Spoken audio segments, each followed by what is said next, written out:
నమస్తే up friend news కు స్వాగతం. ముందుగా హెడ్లైన్స్ చూద్దాం. ఇవాళ అసెంబ్లీలో బడ్జెట్ పై చర్చ. సభ్యులు లేవనెత్తిన అంశాలపై రిప్లై ఇవ్వనున్న భట్టి.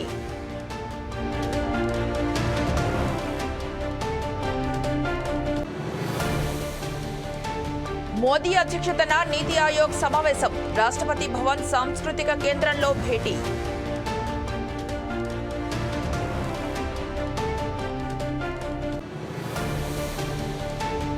వరంగల్ జిల్లా రౌడీ షీటర్లకు ఇన్స్పెక్టర్ శ్రీనివాస్ కౌన్సిలింగ్. అక్రమాలకు దూరంగా ఉండాలని హెచ్చరిక.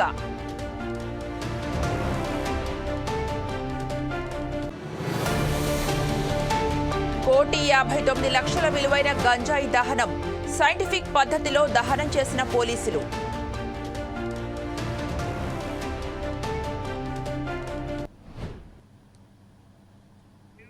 తెలంగాణ అసెంబ్లీ సమావేశాలు 4వ రోజు ప్రారంభం కానున్నాయి. కాంగ్రెస్ ప్రభుత్వం గురువారం అసెంబ్లీలో బడ్జెట్ ప్రవేశపెట్టిన సంగతి తెలిసిందే. అయితే ఒక్కరోజు విరామం తర్వాత తెలంగాణ అసెంబ్లీలో ఇవాళ తిరిగి సమావేశం కానుంది. ఇవాళ సభలో జరిగే చర్చలో పాల్గొనేందుకు సభ్యులు బడ్జెట్ను అధ్యయనం చేశారు. ఈ నేపథ్యంలో ఉభయ సభల్లో ప్రశ్నోత్తరాల కార్యక్రమాన్ని రద్దు చేసి నేరుగా బడ్జెట్పై చర్చకు అవకాశం కల్పించారు. దీంతో ఉభయ సభల్లో బడ్జెట్పై సాధారణ చర్చ ప్రారంభం కానుంది.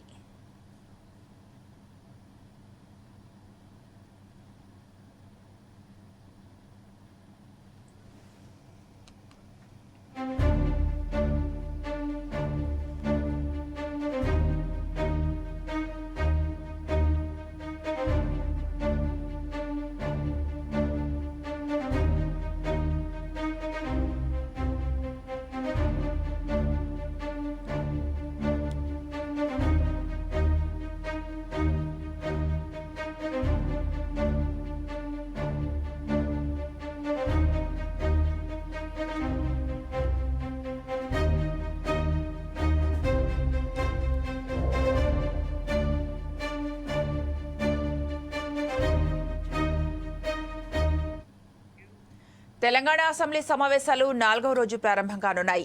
కాంగ్రెస్ ప్రభుత్వం గురువారం అసెంబ్లీలో బడ్జెట్ ప్రవేశపెట్టిన సంగతి తెలిసిందే. అయితే ఒక్కరోజు విరామం తర్వాత తెలంగాణ అసెంబ్లీలో ఇవాళ తిరిగి సమావేశం కానుంది.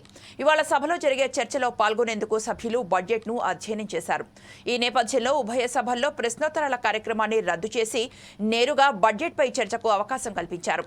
దీంతో ఉభయ సభల్లో బడ్జెట్పై సాధారణ చర్చ ప్రారంభం కానుంది. ఇదే అంశంపై మా వరంగల్ ప్రతినిధి సుధాకర్ మరింత సమాచారం అందిస్తారు. సుధాకర్, చెప్పండి, మీ దగ్గర ఉన్న సమాచారం ఏంటి? Thank you Srilakshmi. 4వ రోజు అసెంబ్లీ సమావేశాలు ఈ రోజు ఉదయం 10 గంటలకు ప్రారంభమవుతున్నాయి. తెలంగాణ అసెంబ్లీ సమావేశాలు బడ్జెట్ ప్రవేశపెట్టిన అనంతరం ఒక రోజు విరామం తర్వాత అసెంబ్లీ మళ్ళీ తిరిగి ఈ రోజు ప్రారంభం కానుంది.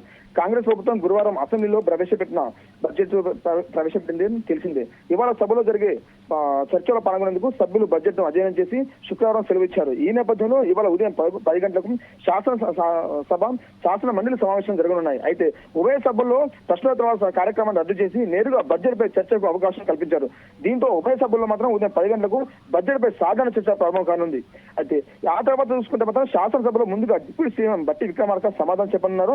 అనంతరం శాసన మండలిలో సమాధానం చెబుతారు. బడ్జెట్ పై చర్చలు సభ్యులు తలెత్తిన అంశాలు మాత్రం డిప్యూటీ సీఎం భట్టి విక్రమార్క వారికి సమాధానం ఇవ్వనున్నారు. బడ్జెట్ సమావేశాలు ఆగస్టు 2 వరకు మాత్రం కొనసాగనున్నాయి. డిప్యూటీ సీఎం ఆర్థిక మంత్రి భట్టి విక్రమార్క గురువారం అసెంబ్లీలో బడ్జెట్ ప్రవేశపెట్టారు. నిన్న అంటే 26వ తేదీన అసెంబ్లీకి సెలవు ప్రకటించిన నేపథ్యంలో మాత్రం ఈ రోజు 28వ తేదీన బడ్జెట్ పై చర్చ కొనసాగనుంది. రేపు జూలై 28 చూసుకుంటే మాత్రం ఆదివారం కావడంతో ఆ రోజు కూడా సెలవు ప్రకటించారు. సోమవారం తిరిగి ఈ అసెంబ్లీ సమావేశాలు ప్రారంభం కానున్నాయి. అయితే కాంగ్రెస్ ప్రభుత్వం మాత్రం ఈ నెల 29, 30 తేదీన మాత్రం పలు కొత్త బిల్లులు ప్రవేశపెట్టనుంది. జూలై 31 తేదీన అంటే చివరి రోజు కాబోతుంది. ఆ రోజున మాత్రం 70 బిల్లును సభలో ప్రవేశపెట్టినారు.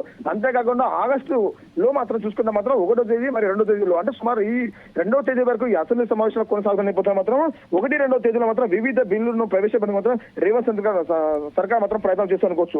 అయితే తెలంగాణ సభలో చూసుకుంటే మాత్రం కాంగ్రెస్ ప్రభుత్వం పూర్తిగా అధికారంలో వచ్చిన తర్వాత పూర్తి స్థాయిలో బడ్జెట్ ప్రవేశపెట్టింది.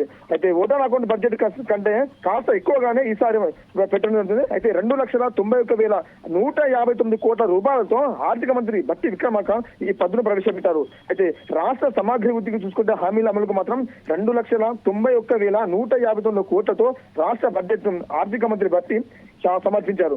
ఇందులో ఆదాయం చూసుకుంటే మాత్రం సుమారు 2,21,240 కోట్ల రూపాయల మూలధన రాబడిని 69,572 గా అంచనా వేశారు. అయితే పన్నుల ద్వారా వచ్చిన రాబడి చూసుకుంటే మాత్రం 1,38,181 కోట్ల రూపాయలు, పన్ను ఏతగా చూసుకుంటే మాత్రం 35,208 కోట్ల రూపాయలు వస్తాయని మాత్రం బట్టి చెప్పడం జరుగుతుంది. అయితే కేంద్రం నుంచి చూసుకుంటే మాత్రం కేంద్రం ద్వారా తెలంగాణ రాష్ట్రానికి వచ్చే వాటాను చూసుకుంటే మాత్రం అది 21,216 కోట్ల రూపాయలు రావడం జరుగుతుంది. కేంద్రం నుంచి గ్రాంట్ ద్వారా తెలంగాణ రాష్ట్రానికి వచ్చే నిధులు మాత్రం 21,630 కోట్లు వస్తాయని ప్రకటించారు. ఏదైనా మాత్రం రాష్ట్రంలో ఈ ఆగస్టు 2వ జరిగే ఈ తెలంగాణ అసెంబ్లీ సమావేశంలో మాత్రం రాష్ట్ర బడ్జెట్ మాత్రం పూర్తిగా ఈసారి మాత్రం బట్టి ముందు పెట్టనున్నారు శ్రీలక్ష్మి. అయితే ఈ రోజు సమావేశాల్లో కేసీఆర్ అటెండ్ అయ్యే అవకాశం ఉందా? ప్రస్తుతం మనకు సమాచారం మాత్రము నిన్న చూస్తున్న మాత్రం నేను తెలుగు ప్రకటించడం టీఆర్ఎస్ పార్టీకి చెందిన ఎమ్మెల్యేలు మొత్తం ప్రతి ఒక్కరు కాళేశ్వరం, ఆయన మేడిగడ్డ, అన్నారం, సింగిల్ ఈ బ్యారేజ్ మొత్తం సందేశం జరిగింది. అయితే ఈ రోజు అక్కడి నుంచి అసెంబ్లీకి వస్తున్న టీఆర్ఎస్ ఎమ్మెల్యేలు మాత్రం ఖచ్చితంగా ఈ బడ్జెట్ మీద అందరూ చర్చలు జరపాలని అనుకుంటున్నారు. కానీ రాష్ట్ర ప్రభుత్వం మాత్రం చర్చలు లేకుండా అమలు చేయాలని చెప్పి ఒక హామీ ఇవ్వడం జరిగింది. ఈ నేపథ్యంలో మాత్రం వీటి మీద ఖచ్చితంగా చర్చలు జరిగే నమ్మకం ఉంది. అయితే ఈ రోజు జరిగే చర్చల మాత్రం ఖచ్చితంగా మేడిగడ్డ మీద కూడా ఖచ్చితంగా మాట్లాడే అవకాశం ఉన్నాయని గుర్తుంది. ఎందుకంటే రాష్ట్ర ముఖ్యమంత్రి అంటే మాజీ ముఖ్యమంత్రి బీఆర్ఎస్ అధినేత మాత్రం మొదటి రోజు రావడం జరిగింది. ఈ రోజు కూడా అక్కడికి వచ్చేసి ఇటు ఆర్థిక మీద అలాగే మేడిగడ్డ మీద కూడా అసెంబ్లీలో చర్చించే అవకాశం ఉందని గుర్తుంది. Okay, right, thank you.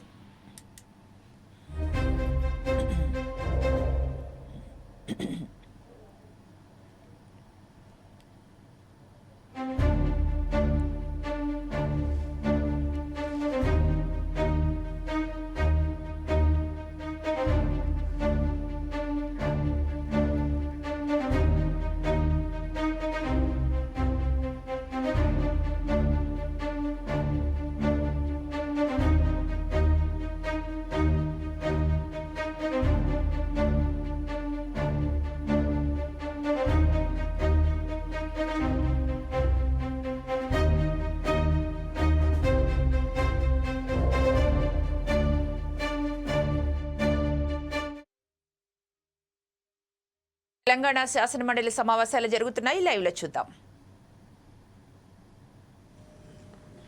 మన రాష్ట్రంలో గ్రామీణ ప్రాంతాల్లో చదివేటువంటి విద్యార్థులకు ఒక నాణ్యమైన విద్యను అందించాలనే ఉద్దేశంతో మనం ఏర్పరచుకున్నటువంటి 194 మోడల్ స్కూళ్ళకు సంబంధించి ఈ వ్యవస్థ ప్రారంభించినప్పుడు ఏదైతే నియామకాలు జరిగినాయో అప్పటి నుండి ఇప్పటి వరకు ప్రమోషన్లు కానీ బదిలీలు కానీ కొత్తగా నియామకాలు కానీ చేపట్టలేదు సార్. ఆ విషయంలో ఇప్పుడు రాష్ట్రంలో ఉండే అందరు ఉద్యోగులకు ఉపాధ్యాయులకు బదిలీలు జరుగుతున్నటువంటి రాష్ట్ర ప్రభుత్వం ఇచ్చిన వెసులుబాటుకు ఆ పాఠశాల ఉపాధ్యాయులు నోచుకోలేకపోతున్నారు. కాబట్టి నేను పొద్దున్నే మంత్రి గారికి కూడా వినతి పత్రం ఇచ్చి వచ్చాను. దయచేసి ఆ విషయంలో ఒక స్పష్టంగా, ఎందుకంటే డెడ్ లైన్ 30తో ముగుస్తున్నది, ఆ విషయంలో ఒక స్పష్టమైనటువంటి ప్రకటన ప్రభుత్వం తీసుకుని దాని మీద చర్యలు తీసుకోవాల్సిందిగా మీ ద్వారా ప్రభుత్వానికి కోరుతూ, అదేవిధంగా అన్ని డిపార్ట్మెంట్లలో మనం ఎప్పుడైతే ఉద్యోగుల నియామకమైన వాళ్ళు కంపాషనెట్ అపాయింట్మెంట్ అనేది అన్ని రకాల ఉద్యోగులకు మనం ఇస్తున్నాం సార్. ఇందులో 26 మంది ఉపాధ్యాయులు ఇప్పటికి చనిపోయారు. అధ్యక్ష, కూడా వాళ్ళకి వెంటనే గౌరవనీయులు ఎలియా మినిస్టర్ గారు అన్నట్టు రాహుల్ గాంధీ గారి బాటలో నడుస్తూ గాంధీ గారు మోడల్ స్కూల్ సంబంధించి పొద్దున విజ్ఞాపన పత్రం ఇచ్చినారు. అది వాస్తవంగా మీరు కూడా గౌరవ నోట్ చేసుకోండి. Thank you. మీర్జార్ అహ్మద్ బేగ్ గారు. चेयरमैन साहब, आपके ज़रिए मैं ये बताना चाहता हूँ कि ग्रेटर हैदराबाद में ख़ास तौर पर जो इलेक्ट्रिकल का मेंटेनेंस है वो नहीं हो रहा है. तकरीबन 1 साल से जो ग्रेटर हैदराबाद ने EESL जो कंपनी को एग्रीमेंट किया है, वो लोग 1 साल से मेंटेनेंस नहीं कर रहे हैं. क्योंकि आप देखिए ग्रेटर हैदराबाद में 6 जोन है. 6 जोन इतना बड़ा एरिया है, जैसा कि चांद मीनार जोन हो या खैरताबाद जोन हो, शेरनिंगमपल्ली जोन हो या सिकंदराबाद जोन हो या ईस्ट जोन हो.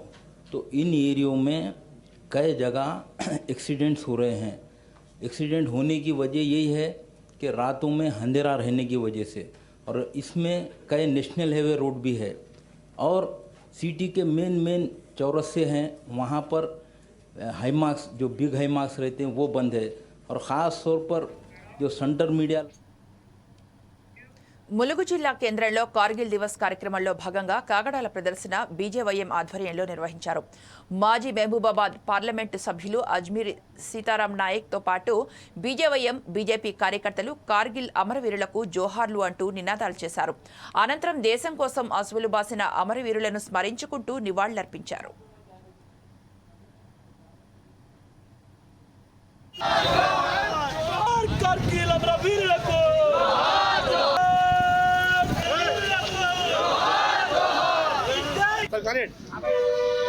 కాశ్మీర్ వ్యతిరేకులే భారతదేశంలో చొరబడ్డారు, మేము రాలేదని పాకిస్తాన్ ఎన్ని ఊటకపు మాటలు మాట్లాడినా తర్వాత సర్వేలో తెలిసింది ఏంటంటే ఇంటెలిజెన్స్ ద్వారా అందులో సైన్యం ఉంది. ఒక పాకిస్తాన్ యొక్క గుండాలు పాకిస్తాన్కి ఎవరైతే కాశ్మీర్ వ్యతిరేకులు ఉన్నారో లేదని వాళ్ళు నియంత్రణ రేఖ దాటి దొంగసాటిన 150 కిలోమీటర్ల లోపలికి వస్తే ఈ ప్రపంచంలోనే అత్యధిక జనాభా ఉన్నటువంటి భారతదేశాన్ని అది అడ్డుకునేటువంటి శక్తి ఎవరికి లేదు. ఎందుకంటే అంత బలమైనటువంటి త్రిజనాధిపతులు మన దేశంలో ఉన్నారు. మరి ఆ రోజున ఉన్నటువంటి ఆ మిలిటరీ ఆర్మీ వీళ్ళంతా కలిసి ముక్కు చిప్పలు పెట్టి అనేక మందిని హతమార్చి ఇవైతే మనకు ఉండాల్సినటువంటి పర్వతాలన్నీ మళ్ళీ స్వాధీనం చేసుకున్నారు. వాళ్ళు ఈ రోజు సియాచిన్ యొక్క ప్రాంతాన్ని ఏదో విధంగా కైవసం చేసుకోవాలని ఉండడం నాటకం ఆడుతూ ఉన్నారు. ఈ దేశంలో ఉన్నటువంటి పాకిస్తాన్ ఈ ఎవరన్నా తొత్తులుండి మాట్లాడే వాళ్ళు ఎవరైనా ఉంటే జాగ్రత్త. ఈ దేశంలో నువ్వు ఉండాలనుకుంటే ఈ భారతదేశానికి ఉండేటువంటి సంస్కృతి సిద్ధాంతం ఈ భారతదేశ ప్రభుత్వాన్ని నువ్వు స్వీకరించకుండా గౌరవించేటువంటి తత్వం నేర్చుకో. కానీ నువ్వు మా ఉప్పు తిని మా పాట మాది తిని నువ్వు వేరే దేశం పాట పాడితే ఎక్కడికక్కడ జనాలు మిమ్మల్ని ఏం చేస్తారో తెలియదు. అందుకోసం ఇంత బలమైనటువంటి దేశాన్ని వ్యతిరేకించేటువంటి శక్తి ఎవరికి లేదు. అన్యాయంగా చొరబడి నిందలేసి ఏదో భారతదేశాన్ని కైవసం చేసుకోవాలంటే అది మీ వల్ల కాదు. ఈ దేశంలో ఈ ప్రపంచంలో ఉన్న ఏ దేశంలో కూడా కాదు, అంత గొప్ప దేశం ఇది. శాంతికి నిలయం భారతదేశం. ఇది ప్రపంచ ఐక్యరాజ్య సమితి దీనికి అలాంటి బిరుదు ఇచ్చింది. కనుక మా జోలికి ఎవడు వచ్చినా ఏ ప్రాంతంలో ఏ ఊళ్ళో ఎవడనటువంటి తొత్తు ఉంటే వాడు మనసు మార్చుకోకపోతే తగిన బుద్ధి భారతీయులు చెప్తారు. అందుకోసం జాగ్రత్త ఉండాలని తెలియజేస్తూ మరోసారి అమరవీరులు ఎవరైతే ఆ రోజున కోల్పోయినామో వాళ్ళకి ఇప్పుడే కాదు జీవితాంతా ప్రతి ఒక్కరూ రుణపడి ఉండాలని, ఆ కుటుంబాలకు మనం సహాయ సహకారాలు అందించాలని, వారికి మరోసారి భగవంతుడు శాంతిని కలిగించేయాలని కోరుతాం. కాశ్మీర్ వ్యతిరేకులే భారతదేశంలో చొరబడ్డారు, మేము రాలేదని పాకిస్తాన్ ఎన్ని. తెలంగాణ శాసనసభ సమావేశాలు జరుగుతున్నాయి. లైవ్ లో చూద్దాం. 2 ఏళ్ల వ్యవధిలో అన్ని రంగాలకు నాణ్యమైన 24 గంటల కరెంట్ ఇచ్చిన ప్రభుత్వం మా ప్రభుత్వం కాదా అధ్యక్ష?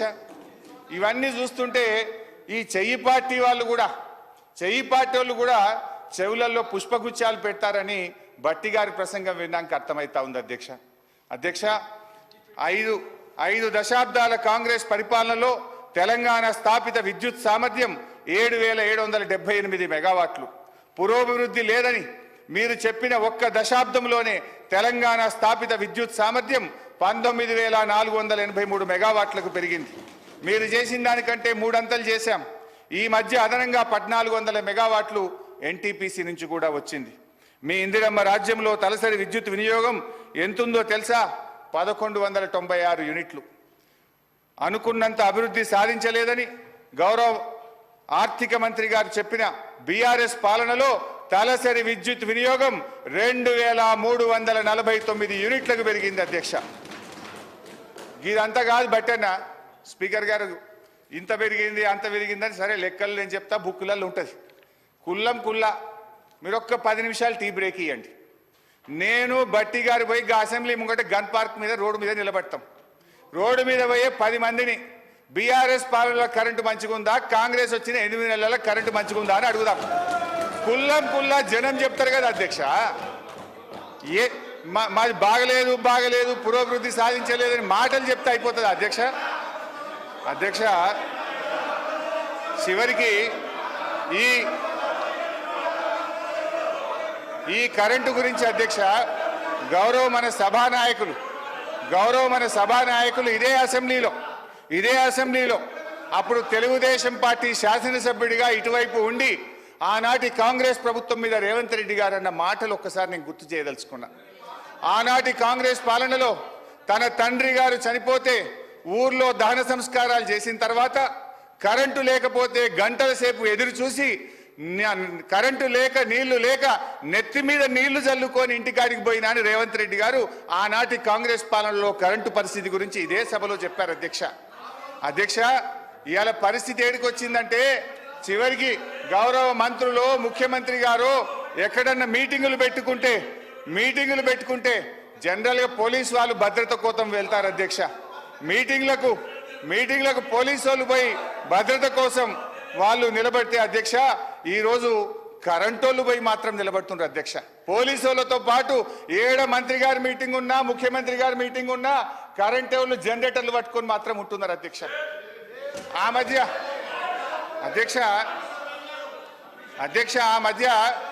మధ్య రేవంత్ రెడ్డి గారు అప్పుడు మా పార్టీలో ఉన్న కొత్తగా ప్రభుత్వం ఏర్పడ్డాక మా పార్టీలో ఉన్న కేశవరావు గారి ఇంటికి పోయింది. ముఖ్యమంత్రి గారు లోపల పోయిండు, బయట కరెంటు పోయింది. అది పత్రికల్లో ప్రముఖంగా వచ్చింది. సరే అధ్యక్ష, ఓపిక ఇంకా చాలా చెప్పేది ఉంది. రాగే గత కాంగ్రెస్ పరిపాలనలో వృద్ధులకు ఇచ్చిన పెన్షన్ 200 రూపాయలు మేము అధికారంలో వచ్చిన వెంటనే 1000 రూపాయలు చేశాం. రెండోసారి అధికారంలో రాగానే 2000 చేశాం. మా దశాబ్ద కాలంలో ఇచ్చిన మాట ప్రకారంగా వృద్ధాప్య పెన్షన్ను 200 నుంచి 2000 రూపాయలు చేశాం అధ్యక్ష. మీ సోకాల్డ్ ప్రజాపాలనలో చెప్పిన 100 రోజుల గడువు దాటిపోయింది. 4000 పెన్షన్ నాలుక మీదనే ఉన్నది. ఉన్న 2000 కూడా చక్కగా రాక అవ్వాదాతల పరిస్థితి అధోగతి అయిపోయింది అధ్యక్ష. 2021లో విడుదలైన నీతి ఆయోగ్ నివేదికలో ఏముంది అధ్యక్ష? Telangana is the 7th largest state in terms of GSDP and has clocked a CAGR of more than 11% since 2015-16. It is one of the fastest growing states in the country. The state's economy has grown at an average annual rate of more than 9% since its formation, which is significantly higher than the growth rate it had attained before its formation as a separate state. Telangana రాష్ట్రం ఏర్పడ్డ తర్వాత ఆర్థికంగా వేగంగా అభివృద్ధిని సాధించిందని నీతి ఆయోగ్ కుండబద్దలు కొట్టినట్టు చెప్పినా అనుకున్నంత పురోభివృద్ధి సాధించలేదనే ప్రచారాన్ని ఏమనాలి అధ్యక్ష? వీళ్ళ ముందు గోబల్స్ కూడా పనికిరారు. ఇది గోబల్స్ ప్రచారం కాకపోతే ఏంది అధ్యక్ష? ఆర్థిక మంత్రి గారు వాక్కురిచ్చిన పురోగతి లేని దశాబ్ద కాలములో మన కేంద్ర ప్రభుత్వం ఇచ్చిన అవార్డులు తెలంగాణ పల్లెలకు టాప్ 20లో 19 అవార్డులు తెలంగాణ రాష్ట్రానికే వచ్చినాయి అధ్యక్ష. దీన్ని బట్టి తేలేదేమిటంటే ఈ బడ్జెట్లో ఉన్నదంతా వాస్తవాల విస్మరణ, అవాస్తవాల విస్తరణ. ఈ ప్రభుత్వం ఎంత సంకుచిత వైఖరంటే దశాబ్ద కాలంలో మేము సాధించిన అద్భుతమైన ప్రగతికి సంబంధించిన వివరాలు ప్రజలకు అందుబాటులో లేకుండా చేయాలని పబ్లిక్ డొమైన్లో ఉన్న మొత్తం సమాచారాన్ని డిలీట్ చేశారు అధ్యక్ష. Government is a continuous process. మా 10 ఏళ్ల పాలనలో ఉన్న మొత్తం సమాచారాన్ని డిలీట్ చేస్తారా అధ్యక్ష? ఇంతకంటే చిల్లర వ్యవహారం ఇంకోటి ఉంటుందా అధ్యక్ష? ముఖ్యమంత్రి గారు, మీరు కంప్యూటర్ మెమొరీ నుంచి డిలీట్ చేయగలుగుతారేమో కానీ ప్రజల మెమొరీలో నుంచి డిలీట్ చేయలేరనే విషయాన్ని గుర్తుంచుకోవాలి అధ్యక్ష. అక్షరాలను మలిపేస్తారేమో కానీ అనుభవాలను మలిపేయలేరు అధ్యక్ష. ఈ బడ్జెట్ గురించి చెప్పాల్సినటువంటి అవసరం ఉంది అధ్యక్ష. ముఖ్యంగా బడ్జెట్లో చూస్తే అధ్యక్ష, ఆర్థిక మంత్రి గారు చాలా అందంగా చెప్పారు.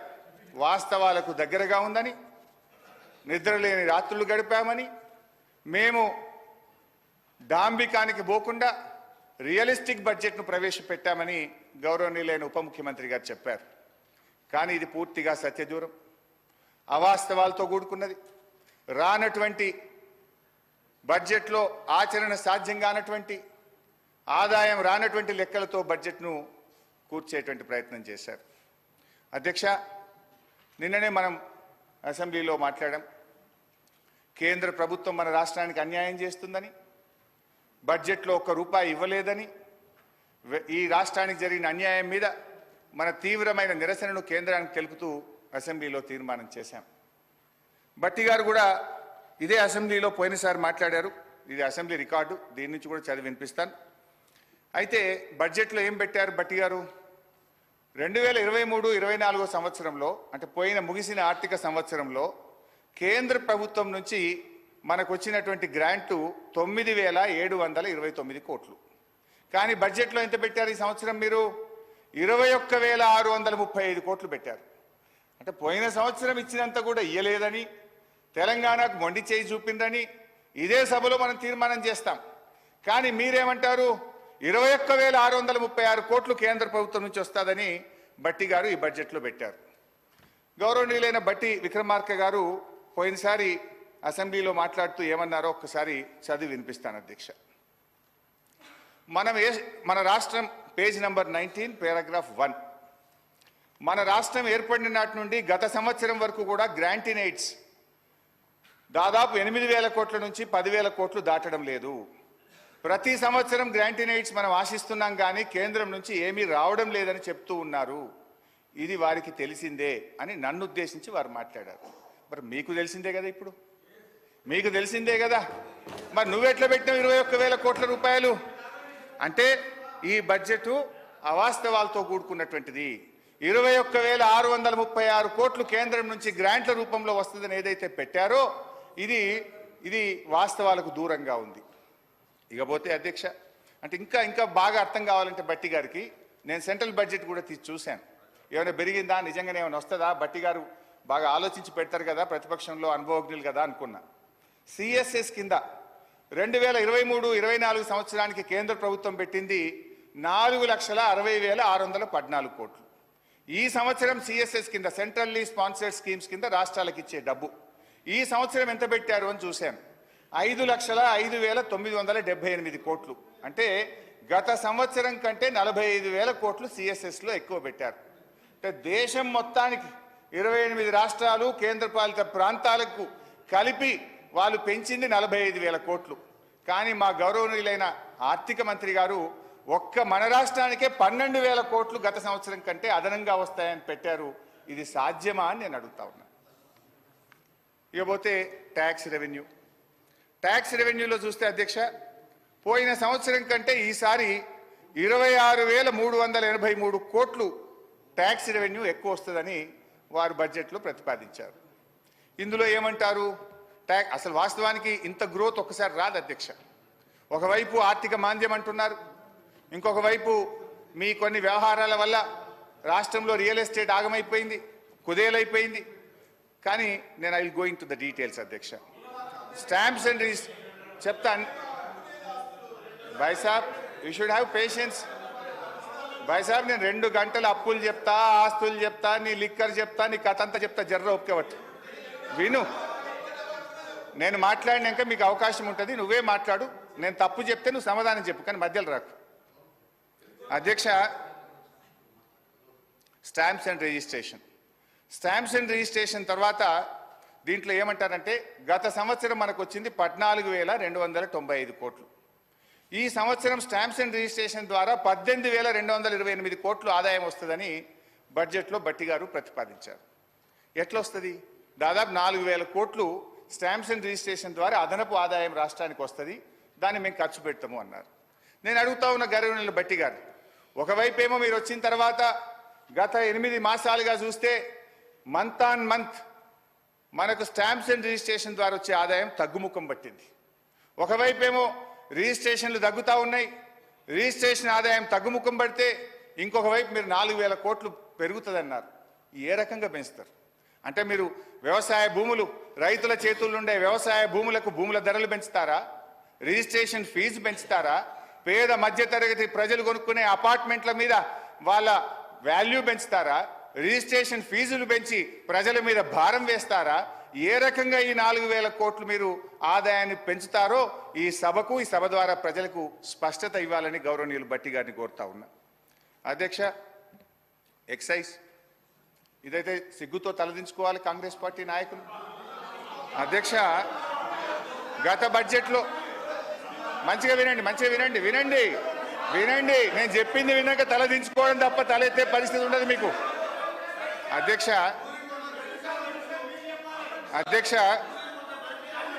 ప్లీజ్ అధ్యక్ష, 2023-24లో 2023 నీతి ఆయోగ్ 9వ పాలక మండలి సమావేశం ప్రధాని మోదీ అధ్యక్షతన రాష్ట్రపతి భవన్ సాంస్కృతిక కేంద్రంలో జరగనుంది. భారత్ను అభివృద్ధి చెందిన దేశంగా మార్చడంపై దృష్టి సారిస్తూ రూపొందించిన వికసిత్ భారత్ 2047 ఎజెండాపై ఇందులో చర్చించనున్నారు. ఈ సమావేశానికి హాజరు కావడానికి ఆంధ్రప్రదేశ్ ముఖ్యమంత్రి చంద్రబాబు నాయుడు శుక్రవారం రాత్రి ఢిల్లీ చేరుకున్నారు. అమరావతి నిర్మాణ ప్రతిపాదనలపై చర్చించనున్న సీఎం చంద్రబాబు చర్చించనున్నారు. కేంద్ర బడ్జెట్లో జరిగిన అన్యాయానికి నిరసనగా కాంగ్రెస్ పాలిత రాష్ట్రాల ముఖ్యమంత్రులు దీన్ని బహిష్కరించాలని నిర్ణయించడంతో తెలంగాణ సీఎం రేవంత్ రెడ్డితో పాటు కర్ణాటక, హిమాచల్ ప్రదేశ్ సీఎంలు సిద్ధరామయ్య, సుఖ్వీందర్ సింగ్ సాగు ఇందులో పాల్గొనడం లేదు. మరోవైపు తమిళనాడు ముఖ్యమంత్రి MK Stalin, Kerala CM Pinarayi Vijayan, Punjab CM Bhagwant Mann ఈ సమావేశానికి దూరంగా ఉండనున్నట్లు సమాచారం.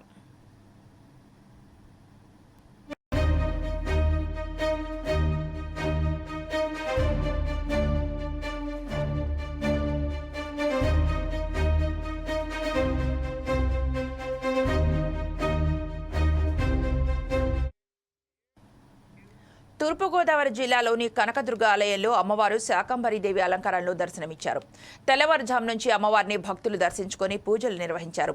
ఆలయ కమిటీ ఆధ్వర్యంలో వచ్చిన భక్తులకు ప్రసాద వితరణ ఏర్పాటు చేశారు.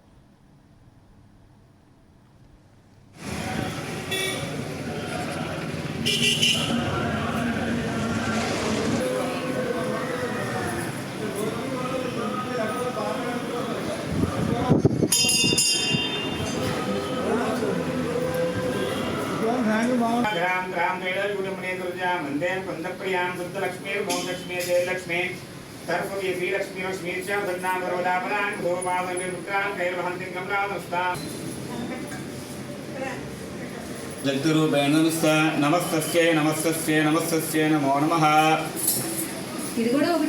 మహాకాళీ మహాశ్రీ మహాసరస్వత్యై నమో నమః. మన గోపురం గ్రామంలో వించేసినటువంటి శ్రీ వీరభద్రం గద్దె సైద దుర్గా భవనమ్మవారి దేవాలయంలో ఆషాఢ మాసం సందర్భంగా ఈ రోజు నుండి అమ్మవారికి శాకాంబరీదేవి అలంకారం చేయడం జరిగినది. కావున భక్తులందరూ కూడా అమ్మవారి యొక్క ఆశీస్సు పొందుతారని చెప్పేసి అమ్మవారి యొక్క దర్శనం చేసుకుంటే ఏమవుతుందంటే విద్య, ఉద్యోగం, వృత్తి, వ్యాపారం, పంట, వ్యవసాయం అన్నిటికీ కూడా సుఖ సంతోషాలతో ఉంటారన్నమాట. అదే రకంగా మా దేవాలయంలో అమ్మవారి యొక్క ఆశీస్సులతో భక్తులందరూ కూడా సంతోషంగా ఉంటారని చెప్పి కోరుతున్నాను. మీ పేరేంటి? నా పేరు కాకినాడ జిల్లా పెద్ద మార్కెట్లోని శ్రీ లక్ష్మీ గణపతి ఆలయంలో స్వామివారిని అన్ని రకాల కూరగాయలతో అలంకరించారు. ముత్తైదువులతో లలిత సహస్రనామం, అష్టోత్తర పూజా కార్యక్రమాలు ఆలయ అర్చకులు సూర్యనారాయణమూర్తి నిర్వహించారు. భక్తులను స్వామివారిని దర్శించుకోవడానికి పెద్ద ఎత్తున భక్తులు తరలివస్తున్నారు.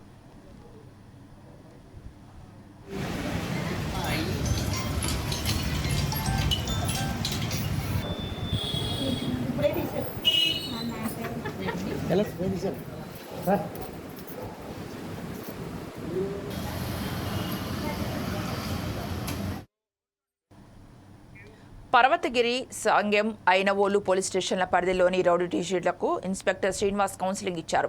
అక్రమాలకు దూరంగా ఉండాలని, లేకుంటే కఠిన చర్యలు తీసుకోవడం జరుగుతుందని శ్రీనివాస్ హెచ్చరించారు. రౌడీ షీటర్లపై పోలీసు నిఘా ఉంటుందని, రౌడీ షీటర్లుగా నమోదైన ప్రతి ఒక్కరూ సంబంధిత స్టేషన్లలో హాజరై సంతకాలు చేస్తూ ఉండాలని తెలిపారు.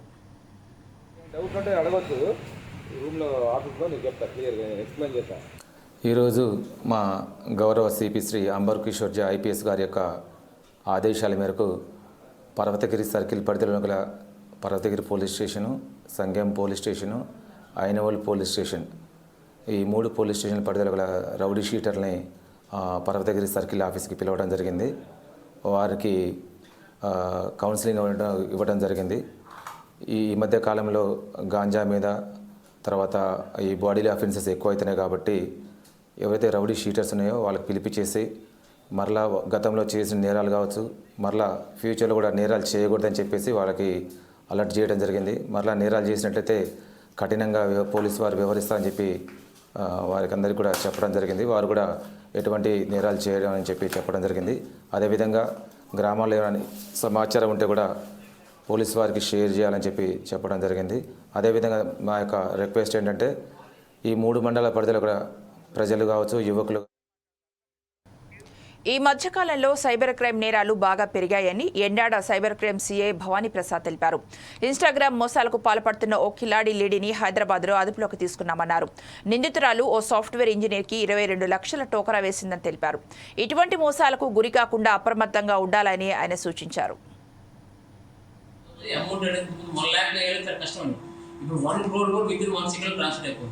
అందువల్ల ఎట్టి పరిస్థితుల్లో కూడా అమౌంట్ పోయిన తర్వాత మనం తెప్పించుకోలేం కాబట్టి, అదేవిధంగా అమౌంట్ ఎవరు ఫ్రీగా మనకి ఇవ్వరు కాబట్టి ఈ ఎవరైనా అత్యాశపోకుండా ఉన్న దాంట్లో చక్కగా రైట్ టైం ఇన్వెస్ట్ చేసుకుని మంచిది. కానీ ఫేస్బుక్లో కానీ మీరు సోషల్ మీడియాలో ఎవరు తెలియని వ్యక్తికి మీరు కోట్లు వేసిన తర్వాత బాధపడే కన్నా చక్కగా ఉంది దాచుకుంటూ, ఈవెన్ బ్యాంకులో కూడా దాచుకోవడం చాలా ఇంపార్టెంట్. మీరు బ్యాంకులో దాచుకున్నా మీరు తెలియని మీ బ్యాంక్ అమౌంట్ కూడా తీసేసుకుంటాం, అక్కడ కూడా సెక్యూరిటీ లేదు. మీరు ప్రాపర్గా ఎవరైనా మీరు ఫోన్లో దూషణ పెట్టుకోవాలి. ఒక ఫోన్లోనే ఒక ట్రాన్సాక్షన్ పెట్టుకుంటే ఒక ఫోన్ కంపల్సరీ మీరు సోషల్ మీడియా వాడుకోవాలి. ఎవరైతే ఫోన్ కంటిన్యూస్ వాట్సాప్ మీరు నెట్లో ఉంటారో దానికి సంబంధించిన అసలు ఏమి ఉండకూడదు. అందులో సంబంధించి బ్యాంకింగ్ ఇన్ఫర్మేషన్ ఏమి ఉండకూడదు. మీ నెట్లో మీరు అన్నీ ఆపరేట్ చేసి అన్ని ప్రొవైడ్ చేస్తారు. విత్ ఇన్ఫర్మేషన్ మీకు తెలియకుండా చాలా నెట్లు మీకు చాలా మూవీ రోల్స్ కానీ మీకు ఐబొమ్మ కానీ నాకు స్నాప్ కానీ ఉంటాయి. అవన్నీ మీకు ఫ్రీ సినిమాలు చూసేస్తారు. కానీ దాని బ్యాక్ అకౌంట్లో మీకు ఫిషింగ్ లింక్స్ వస్తాయి. దాని బ్యాక్ అకౌంట్లో మీరు అటాక్ చేస్తారు. అదేవిధంగా టెలిగ్రామ్లో కూడా చాలా మూవీస్ వస్తాయి. అవన్నీ కూడా మీకు వైరస్ అనేది మీ ఫోన్లో ఇంపోర్ట్ అయిపోతుంది. ఇంపోర్ట్ అయితే దాన్ని ఎగ్జిక్యూట్ చేస్తారు బ్యాక్ అకౌంట్ మీకు తెలియకుండా. అవన్నీ కూడా మనకి వైరస్లు. సాధ్యమైనంత వరకు మీ ఫోన్ అనేది ఒక అబ్యూజ్మెంట్ ఒక ఫోన్ వాడుకోవాలి, ఫైనాన్స్ ప్లాన్స్ ఒక ఫోన్ వాడుకోవాలి. లేకపోతే మీ ఓటీపీ అనేది కూడా మీకు సెకండ్ ఫోన్ పెట్టుకోవాలి. లేకపోతే ఒకే ఫోన్లో ఓటీపీ ఒకే ఫోన్లో బ్యాంక్ అకౌంట్ పెడితే మీరు డబ్బులు పోతుంది. మీరు అందరికీ 80% అందరూ ఏటీఎం కూడా వాడడం మానేస్తారు. డిజిటలైజ్ అయిపోయింది, యూపీఐ పేమెంట్స్ వస్తాయి. ఇంకా అటుపడికి ఇదే ప్రాబ్లం. సార్ జాగ్రత్తగా మనీ దాచుకోవాలంటే ఇది మా వైజాగ్ ప్రజల యొక్క వైజాగ్ పోలీసు తరఫున విజ్ఞప్తి. అదేవిధంగా ఇప్పుడు కొత్త సిటీ వచ్చిన తర్వాత మేము ఏదైతే అమౌంట్ హోల్డ్ అయిందో ఫస్ట్ పేజ్లో హోల్డ్ అయిన అమౌంట్ 21 కోట్లు అనేది ఆల్రెడీ ఫస్ట్ పేజ్లో మనం 4 కోట్ల పంపించాం. ఆల్రెడీ ట్రాన్సాక్షన్ జరుగుతుంది, బ్యాంక్ నుంచి నెగోషియేషన్స్ అవుతున్నాయి, కొంత అమౌంట్ కొంత పడుతున్నాయి. అది అయిపోయిన తర్వాత సెకండ్ పేజ్లో కూడా amount rest of the amount ఏదైతే అందుకు విక్టిమ్ బాధితులు తప్పనిసరిగా మేము హెల్ప్ చేస్తాం. ఎందుకంటే స్టేట్ ఫస్ట్ టైం మిగతా పిల్లలు మమ్మల్ని అడుగుతున్నారు ఎలా చేస్తారు, ఎవరైనా చేస్తారు అనేది ప్రొసీజర్. యాక్చువల్గా సీఎం కోర్టు కూడా చాలా మాకు హెల్ప్ చేసింది. లోకల్ కోర్ట్స్ కూడా మాకు బాగా హెల్ప్ చేసి సిపి సార్ డీజీ గారికి వెళ్ళడం బట్టి, డీజీ గారు ఇంటర్ సీఎం కూడా చెప్పడం బట్టి ఆటోమేటిక్గా మనకి ఈ యొక్క ప్రాసెస్ అంతా కూడా ప్రాసెస్ అనిపించింది. మాకు జాయింట్ సిపి గారు మా యొక్క సూపర్విజన్ కాబట్టి ఆ సూపర్విజన్లో ఈ యొక్క సైబర్ పోలీస్ స్టేషన్ అనేది రన్ అవుతుందండి. ఇంకా మీరు చూడండి, మీరు బయటకు వెళ్ళి చూస్తే మేము అన్ని ఆల్ టైప్ ఆఫ్ అమౌంట్స్ కూడా మీకు పెట్టాం. విశాఖ పెందుర్తి మండల ప్రజా పరిషత్ కార్యాలయంలో నిర్వహించిన మహాత్మాగాంధీ జాతీయ ఉపాధి హామీ పథకం సామాజిక తనిఖీ ప్రజావేదిక రసాభసగా మారింది. సరిపల్లి గ్రామం ఉపాధి హామీ పథకం వివరాలు తెలియపరుస్తుండగా ఇరు వర్గాల మధ్య గందరగోళం ఏర్పడింది. ఫీల్డ్ అసిస్టెంట్ గంజిరాము అక్రమాలను మెట్లు అధికారులకు వివరించారు. ఉపాధి కూలీలు ఒక్కొక్కరికి 100 రూపాయల చొప్పున వసూలు చేసినట్లు రాతపూర్వకంగా ఫిర్యాదు చేశారు. గ్రామంలోని 20 మంది మేట్లు ద్వారా వందలాది కూలీల నుండి వేలాది రూపాయలు వసూలు చేశారని ఫిర్యాదు చేశారు.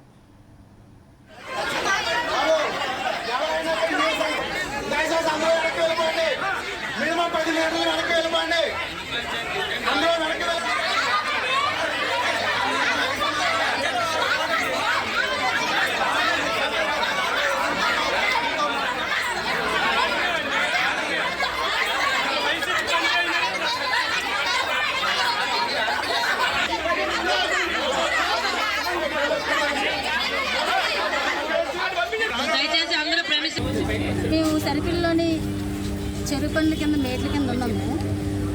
మా ఫీల్డ్ అసిస్టెంట్ గారు మా పైన కొన్ని ఆరోపణలు అయితే చేశారు. అంటే మనిషి దగ్గర 100 రూపీస్ అనేది తిండామని చెప్పి ఆ మనిషి అంటే ఒక్కొక్క పర్సన్ దగ్గర నుంచి 100 రూపీస్ తీసుకొని ఈ రోజు నుంచి అంటే ఈ రోజు మాకు ఆడిటింగ్ అనేది జరిగింది. మేమేదో 100 రూపీస్ తీసుకున్నాం అన్నట్టుగా దాన్ని ఆరోపణ అనేది ఇక్కడ పెద్దల ముందునే తెలియజేశారు. అసలు అది 100 రూపీస్ కూడా మేము మొత్తం 20 మంది మేట్లు మేము 20 మంది మేట్ల దగ్గర ఒక్కొక్క మేటికి 40 మంది సభ్యులు ఉంటారు. 40 మంది దగ్గర అంటే 40 దగ్గర 100 రూపాయలు అంటే 4,000 రూపాయలు. 4,000 రూపాయలు అంటే 20 మేట్లు ఎంతమంది అంటే ఎంత 40 మంది అంటే ఇప్పుడు 4,000 రూపాయలు 20 మంది అంటే ఎంత డబ్బులు వస్తుందని మీరు కూడా ఒకసారి ఆలోచించండి. 30 మంది రావచ్చు, 25 మంది రావచ్చు, ఎవరైనా రావచ్చు. కానీ అందరి దగ్గర మేము కలెక్ట్ చేసాం కాబట్టి ఈరోజు ఫీల్డ్ అసిస్టెంట్ గారు ఏంటన్నారు, మాకు సంబంధం లేదు, నాకు ఇవ్వలేదు అని అన్నారు. అది ఎంతవరకు కరెక్ట్? మీరు ఇక్కడ తేల్చుకుంటాం ఏదన్నీ తిని మాకు ఇక్కడ తేల్చండి, తేల్చుకుంటాం మాకు ఇక్కడే తేల్చండి. మేము ఆల్రెడీ ఊర్లో కూడా చెడ్డ అయిపోయాం. మీరే తిన్నారు, మేట్లే తిన్నారు, ఎలా ఇంకా బూత్ తిట్లు పెడుతున్నారు. ఎక్కడికి వెళ్తే అక్కడ ఈవిడ మేటు మరి సగం మంది కలెక్ట్ చేయలేదు అన్నారు. అది సార్ మీరు ఒకసారి రాజకీయాలే అనుకోవచ్చు, అతను ఇబ్బంది పెట్టడం ఆలోచించండి ఒకసారి. మేము ఎటువైపు వారం రోజులు పెట్టి నలిగిపోతున్నాం. ఈరోజు ఇంట్లో తిట్లు కాస్తున్నాము, వీధిలో తిట్లు కాస్తున్నాం, అందరి దగ్గర తిట్లు కాస్తున్నాం. ఈ రోజు ఇక్కడికి వచ్చి కూడా అందరి దగ్గర తిట్లు కాస్తాం. మేము ఎవరికి సమాధానం చెప్పాలి చెప్పండి. నేను ఈరోజు అనకాపల్లి జిల్లా వడ్డాది గ్రామంలో కార్గిల్ యుద్ధంలో వీరమరణం పొందిన అమరవీరులకు కొవ్వొత్తుల ర్యాలీ నిర్వహించారు. చెరుకుల కాటా దగ్గర నుంచి జంక్షన్ వరకు మానవహారం చేసుకుంటూ 4 రోడ్ల కూడలిలో ర్యాలీ చేస్తూ జనాలకు కూటమి నాయకులు, యువకులు నివాళులర్పించారు.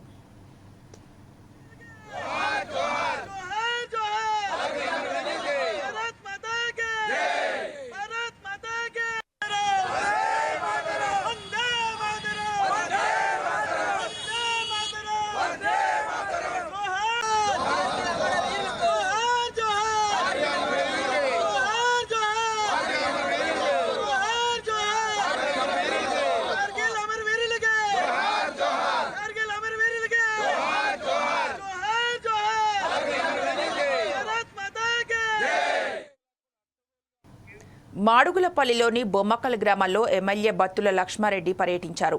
పొలంలోకి దిగి రైతు కూలీలతో కలిసి వరి నాట్లు వేశారు. అంతేకాకుండా ట్రాక్టర్తో పొలానికి దమ్ము చేశారు. అనంతరం ప్రభుత్వం అమలు చేసిన రుణమాఫీపై రైతులతో ముచ్చటించి ఆరా తీశారు.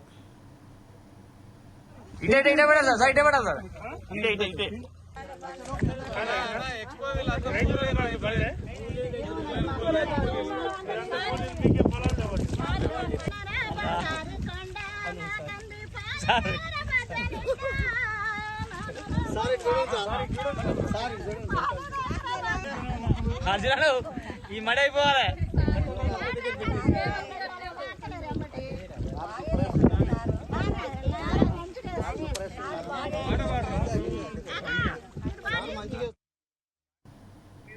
సైనికుల త్యాగాలను ఎప్పటికీ స్మరించుకోవాలని ఖమ్మం జిల్లా కలెక్టర్ ముజమ్మిల్ ఖాన్ తెలిపారు.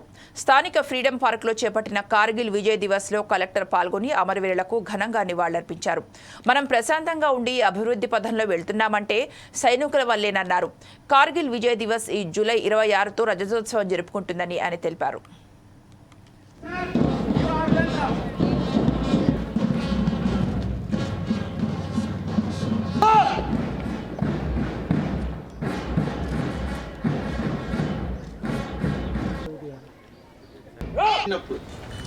ప్రతిసారి మనసులో కొన్ని ఆలోచనలు వస్తాయి. మొట్టమొదటిది ఇప్పుడు మనం మర్చిపోతున్నాం, దేశం చాలా ఎదిగింది, దాదాపు 75 సంవత్సరాల పైన అయింది. మనం అంత ఘనంగా ఈ పార్క్ లాంటివి కూడా కట్టుకొని ఒక 2-3 సంవత్సరాల ముందు 75 సంవత్సరాలు మన దేశ ఇండిపెండెన్స్ని మనం సెలబ్రేట్ చేసుకున్నాం. కానీ ఆ ఇండిపెండెన్స్ ఏ సందర్భంలో వచ్చింది అనేది కొన్నిసార్లు మనం మర్చిపోతుంటాం. 1977లో చాలామందికి ఈ విషయాలు తెలియవండి. ఒక కీలకమైన నిర్ణయం, మన ఆర్మీలో ఉన్న భారతీయులందరూ ఆ సమయానికి మేము బ్రిటిష్ వాళ్ళతో ఉండము, మేము మా దేశాన్ని తెచ్చుకుంటామని బలపరచడం వల్లనే ఒక కీలకమైన నిర్ణయం స్వాతంత్రం 1947లో తెచ్చుకుందాం అనేది నిర్ణయించడం జరిగింది. ఆర్మీ మనతో ఆ సమయంలో కూడా లేకపోతే స్వతంత్రం అనేది ఇంకొక 10-15 సంవత్సరాలు దూరం అయ్యేదండి. జయశంకర్ భూపాలపల్లి జిల్లాలో వివిధ పోలీస్ స్టేషన్ల పరిధిలో 2020 నుంచి 25 కేసుల్లో 1,59,00,000 విలువ గల 636 కేజీల ఎండు గంజాయిని స్వాధీనం చేసుకున్నారు. దాంతో డ్రగ్ డిస్పోజబుల్ కమిటీ ఆధ్వర్యంలో కోర్టు ఉత్తర్వుల ప్రకారం హన్మకొండ సుబేదారిలోని కాకతీయ మెడిక్లిన్ వద్ద సైంటిఫిక్ పద్ధతిలో దహనం చేసినట్లు జిల్లా drug disposable committee chairman Jayashankar Bhupalpally జిల్లా ఎస్పీ శ్రీకిరణ్ ఖరే తెలిపారు. యువత చెడు వ్యసనాలకు అలవాటు పడి జీవితాలు నాశనం చేసుకోవద్దని ఎస్పీ తెలిపారు. ఎవరైనా అక్రమ గంజాయి రవాణా చేస్తే కఠిన చర్యలు తప్పవని, జిల్లాలో గంజాయి డ్రగ్స్ పై నిరంతర నిఘా ఉంటుందని ఆయన వెల్లడించారు.